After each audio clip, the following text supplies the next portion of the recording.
Hi అండి, నమస్తే. Welcome to Durga Krishna kitchen. ఈ రోజు మనం వీడియోలో ప్లమ్ కేక్ తయారీ విధానం ఎలాగో చూద్దామండి. ఓవెన్ తో పని లేకుండా, అలానే ఎగ్ కూడా యూజ్ చేయకుండా ఇంట్లోనే చాలా ఈజీగా ఈ కేక్ అనేది ప్రిపేర్ చేసుకోవచ్చు. క్రిస్మస్ కి తప్పకుండా ఈ కేక్ అనేది మనం తీసుకుంటూ ఉంటాం కదా. బయట తీసుకునే బదులు ఇంట్లోనే చాలా ఈజీగా ఈ ప్లమ్ కేక్ అనేది ప్రిపేర్ చేసుకోవచ్చు. మనకి టేస్ట్ కూడా బయట బేకరీలో తీసుకునే కేక్ టేస్టే ఉంటుందండి. చాలా చాలా బాగుంటుంది. ఈ క్రిస్మస్ కి మీరు తప్పకుండా ఇంట్లో ప్రిపేర్ చేయండి. మన ఛానల్ని చాలా వరకు సబ్స్క్రైబ్ చేసుకోకుండా చూస్తున్నారండి. దయచేసి సబ్స్క్రైబ్ చేసుకుని పక్కనే ఉన్న బెల్ ఐకాన్ని క్లిక్ చేయడం మాత్రం అస్సలు మర్చిపోవద్దు. అలానే ఈ వీడియో కనుక మీకు నచ్చినట్లయితే ప్లీజ్ లైక్ చేయండి, షేర్ చేయండి, కామెంట్ కూడా చేయండి. మీరు లైక్ చేయడం వల్ల ఈ వీడియో అనేది మరికొంతమందికి రికమెండ్ అయ్యే ఛాన్స్ ఉంటుంది. ఇంకా లేట్ చేయకుండా క్రిస్మస్ స్పెషల్ గా ఈ ప్లమ్ కేక్ తయారీ విధానం ఎలాగో చూసేద్దాం. కేక్ కోసం ఇక్కడ ముందుగా డ్రై ఫ్రూట్స్ ని ఆరెంజ్ జ్యూస్ లో నానబెట్టుకోవాలండి. దానికోసం మీడియం గా కట్ చేసి పెట్టుకున్న జీడిపప్పు 2 స్పూన్స్ వరకు, అలానే బాదం 2 spoons, green and red tutti frutti 2 spoons వరకు, దానితో పాటే కిస్మిస్ 2 స్పూన్స్ వరకు, అలానే కర్బూజా సీడ్స్ ఉంటాయి కదండి, అవి 2 స్పూన్స్ వరకు.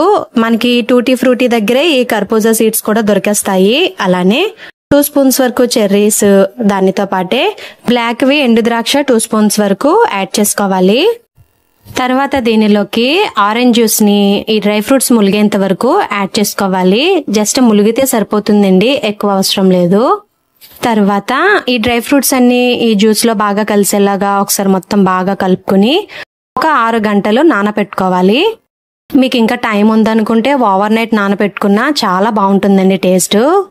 ఓవర్ నైట్ నానబెట్టుకునేలా ఉంటే 6 అవర్స్ బయట వదిలేసి తర్వాత ఫ్రిడ్జ్ లో పెట్టేసుకోండి, సరిపోతుంది. 6 అవర్స్ కూడా టైం లేదనుకుంటే అట్లీస్ట్ 3 అవర్స్ అయినా నానబెట్టండి, బాగుంటుంది.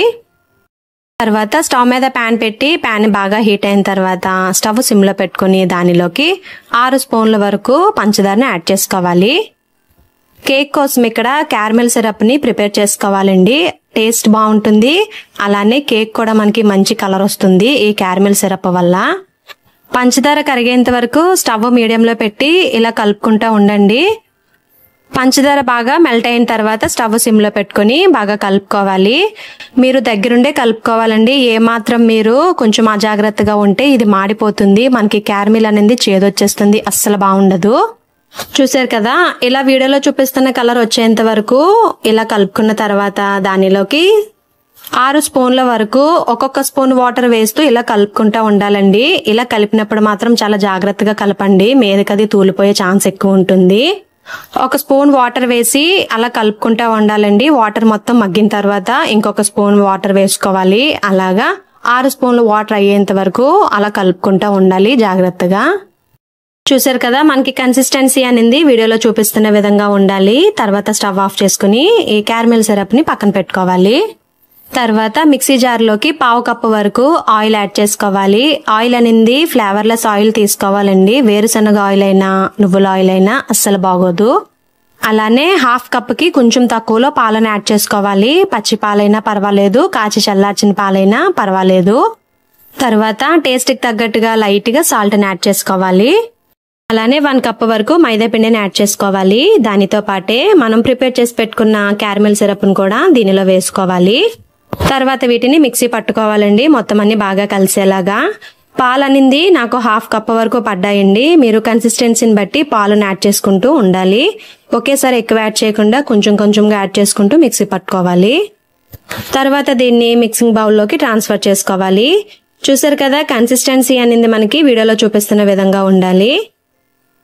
తర్వాత దీనిలోకి డ్రై ఫ్రూట్స్ నానపెట్టుకున్నాం కదా, అవన్నీ దీనిలో వేసేసుకోవాలి. నేను ఇక్కడ 6 అవర్స్ వరకు నానపెట్టానండి డ్రై ఫ్రూట్స్ ని. డ్రై ఫ్రూట్స్ అన్ని కేక్ బ్యాటర్ లో బాగా కలిసేలాగా కలుపుకోవాలి. దానిలోకి 1 స్పూన్ వరకు కోకో పౌడర్ ని యాడ్ చేసుకోవాలి. కోకో పౌడర్ కి బదులు మీరు బ్రూ కాఫీ పౌడర్ ని 1 స్పూన్ వరకైనా యాడ్ చేసుకోవచ్చు. ఇలా పౌడర్ యాడ్ చేయడం వల్ల కేక్ అనేది మనకి మంచి కలర్ వస్తుందండి. తర్వాత దీనిలోకి 1 స్పూన్ వరకు బేకింగ్ పౌడర్, అలానే 1/2 టీ స్పూన్ వరకు బేకింగ్ సోడా, అలానే హాఫ్ టీ స్పూన్ వరకు వెనిలా ఎసెన్స్ కూడా యాడ్ చేసుకోవాలి. దీనికి బదులు మీరు ఇలాచీ పౌడర్ అయినా యాడ్ చేసుకోవచ్చు. హాఫ్ టీ స్పూన్ వరకు. మీ దగ్గర బేకింగ్ పౌడర్ అలానే బేకింగ్ సోడా కనుక అవైలబుల్ గా లేకపోతే ఇలా ఈనో పౌడర్ ని యాడ్ చేసుకోండి. ఒక బౌల్లోకి 1 స్పూన్ వరకు పాలు అలానే 1 స్పూన్ వరకు ఈనో పౌడర్ వేసుకుని ఒకసారి కలుపుకుంటే మనకి ఈనో పౌడర్ అనేది యాక్టివేట్ అవుతుంది. ఆ తర్వాత దాన్ని కేక్ బ్యాటర్ లోకి ట్రాన్స్ఫర్ చేసుకోవాలి. బేకింగ్ పౌడర్ బేకింగ్ సోడా ఇవన్నీ బాగా కలిసేలాగా ఒకసారి మొత్తం బాగా కలుపుకోవాలి. తర్వాత దీనిలోకి 2 ఇలాచి 2 లవంగాలు 4 దాల్చిన చెక్క ఇలా తీసుకోవాలండి. ఆయిల్ ఏమి వేయకుండా స్టవ్ సిమ్ లో పెట్టుకుని వీటిని మంచిగా ఫ్రై చేసుకోవాలి. మంచి అరోమా వచ్చేంత వరకు ఫ్రై చేసుకున్న తర్వాత బాగా చల్లారిన తర్వాత వీటిని ఇలా దంచి పెట్టుకోవాలి. ఇలా పౌడర్ లాగా అవుతుంది దంచి పెట్టుకుంటే. మిక్సీలో వేస్తే మనకి సరిగా బ్లెండ్ అవ్వదండి, కాబట్టి బాగా దంచి పెట్టుకుంటే ఇలా చక్కగా పౌడర్ లాగా అవుతుంది. ఈ పౌడర్ ని హాఫ్ టీ స్పూన్ వరకు యాడ్ చేసుకోవాలి. ఈ పౌడర్ అంతా బాగా కలిసేలాగా ఒకసారి మొత్తం బాగా కలుపుకోవాలి. తర్వాత ఏ గిన్నెలో అయితే మీరు కేక్ ని ప్రిపేర్ చేయాలనుకుంటున్నారో ఆ గిన్నెకి ఆయిల్ అప్లై చేసి పైన పొడిపిండిని చల్లుకుని పెట్టుకోవాలి. తర్వాత ఆ గిన్నెలోకి ఈ కేక్ బ్యాటర్ ని ట్రాన్స్ఫర్ చేసుకోవాలి. తర్వాత టూటీ ఫ్రూటీని ఇలా మైదా పిండితో కోట్ చేసుకోవాలండి.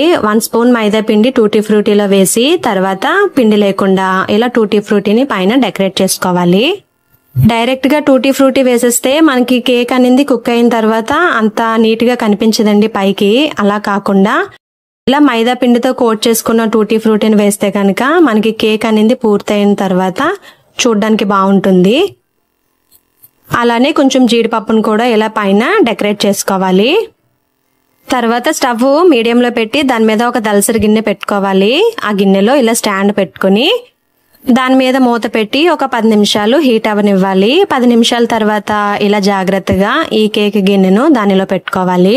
తర్వాత దీని మీద మూత పెట్టుకుని స్టవ్ మీడియంలో పెట్టి ఒక 15 నిమిషాలు అలానే స్టవ్ సిమ్ లో పెట్టుకుని ఒక 20 నిమిషాలు కేక్ ని కుక్ చేసుకోవాలి.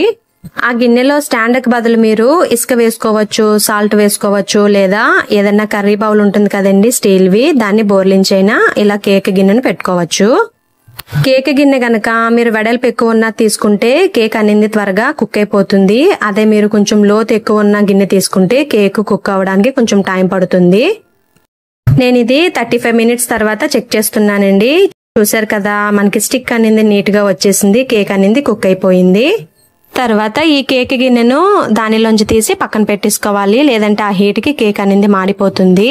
కేక్ బాగా చల్లారిన తర్వాత చాక్ తో ఇలాగా సైడ్స్ అనేది కదుపుకుంటే మనకి కేక్ అనేది ఈజీగా బయటకు వచ్చేస్తుంది. తర్వాత గిన్నె మీద ఇలా ప్లేట్ బోర్లించి జాగ్రత్తగా ఇలా కేక్ ని టర్న్ చేసుకుని ఇలా ట్యాప్ చేసినట్లయితే కేక్ అనేది మనకి ఈజీగా బయటకు వచ్చేస్తుంది. అంతేనండి, రెడీ అయిపోయింది. ఎంతో టేస్టీగా ఉండే ఎగ్లెస్ ప్లమ్ కేక్. టేస్ట్ అయితే అద్దిరిపోతుంది. ఈ కేక్ అనేది చాలా ఈజీగా ప్రిపేర్ చేసుకోవచ్చు కదా. ఈ క్రిస్మస్ కి మీరు తప్పకుండా ట్రై చేయండి. ఈ వీడియో మీకు నచ్చిందని అనుకుంటున్నా. మీకు గనక ఈ వీడియో నచ్చినట్లయితే ప్లీజ్ లైక్ చేయండి, షేర్ చేయండి, కామెంట్ చేయండి. కొత్తగా ఛానల్ ని వ్యూ చేసే వాళ్ళు సబ్స్క్రైబ్ చేసి పక్కనే ఉన్న బెల్ ఐకాన్ ని గనక క్లిక్ చేసినట్లయితే నా వీడియోస్ మీరు రెగ్యులర్ గా ఫాలో అవ్వచ్చు.